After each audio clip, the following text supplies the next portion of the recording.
Brand new जहाज आ गई, PIA की वापसी, पूरी दुनिया में धूम मच गई। दोस्तों, क्या आप जानते हैं कि पीआईए ने अपने बोइंग 777 के लिए GE90 इंजन लेस पर लेने का टेंडर जारी कर दिया है। क्या आप यकीन कर सकते हैं कि पीआईए 29 मार्च से इस्लामाबाद लंदन परवाजें शुरू करने वाली है।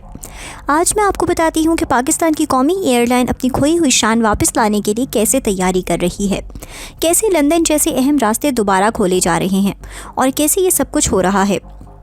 ये सिर्फ परवाज़ों की बहाली नहीं, ये पाकिस्तान की इज़्ज़त की बहाली है। ये हमारी कौमी एयरलाइन का नया आगाज़ है और ये दुनिया को बताता है कि पीआईए वापस आ गया है।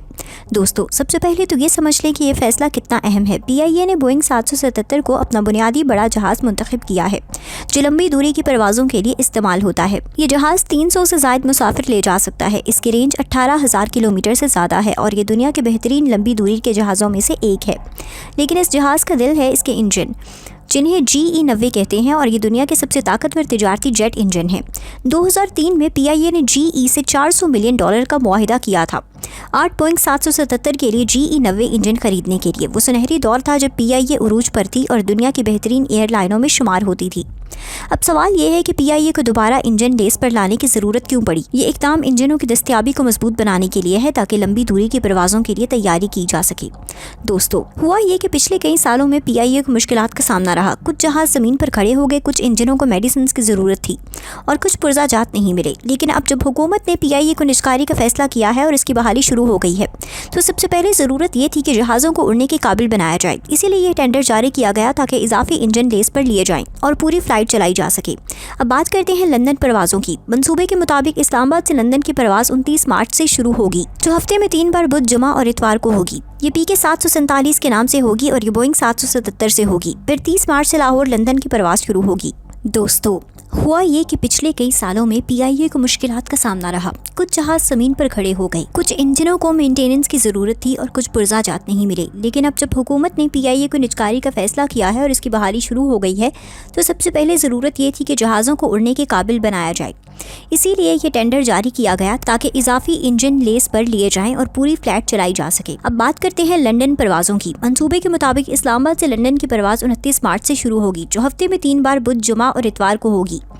ये PK 747 के नाम से होगी और ये बोइंग 777 से होगी। फिर 30 मार्च से लाहौर लंदन की परवाज़ होगी, जो हफ्ते में एक बार पीर को होगी। ये PK 717 के नाम से होगी। दोस्तों, ये सिर्फ परवाज़ें नहीं, ये पाकिस्तानियों के लिए एक तोहफा है। लंदन में लाखों पाकिस्तानी रहते हैं जो बरतानिया के शहर में हैं। उनके दिल आज भी पाकिस्तान में धड़कते हैं। पिछले कई सालों से उन्हें दूसरी एयरलाइनों में सफ़र करना पड़ता था, लेकिन अब वो अपनी कौमी एयरलाइन में सफ़र कर सकेंगे। अब बात करते हैं रमज़ान की तैयारियों की। पीआईए ने रमज़ान 2026 के लिए इब्तिदाई मनसूबाबंदी शुरू कर दी है और इफ्तारी के सामान जैसे कि खजूर के पैकेट और जूस के पैक के लिए टेंडर जारी किए हैं। ये घरेलू और बैनुल-अक़वामी दोनों परवाज़ों के लिए हैं। दोस्तों, ये छोटी छोटी बातें बड़ा फ़र्क लाती हैं। जो मुसाफिर इफ्तारी के वक्त जहाज़ में हो और उनको खजूर और जूस मिले, तो उन्हें एहसास होता है कि ये उनकी अपनी एयरलाइन है जो उनकी रिवायात और सकाफ़त का एहतराम करती है।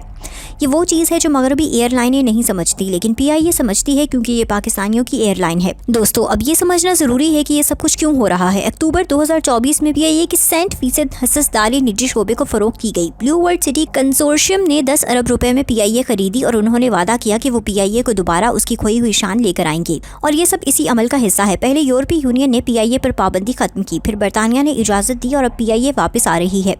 ये सिर्फ कारोबार नहीं, ये पाकिस्तान की इज्जत का मसला है। ये हमारी कौमी शनाख्त का सवाल है और ये हमारे फ़ख्र की बात है। लेकिन दोस्तों, ये रास्ता आसान नहीं था। जब पीआईए पर पाबंदियां लगीं तो लोगों ने कहा कि ये कभी वापस नहीं आएगी।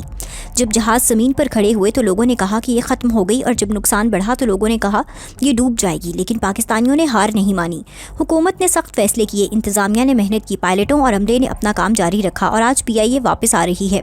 ये है पाकिस्तानियों का अज़्म, ये है हमारी कौम की ताकत और ये है हमारा जज्बा जो हमें कभी हारने नहीं देता। पाकिस्तान जिंदाबाद।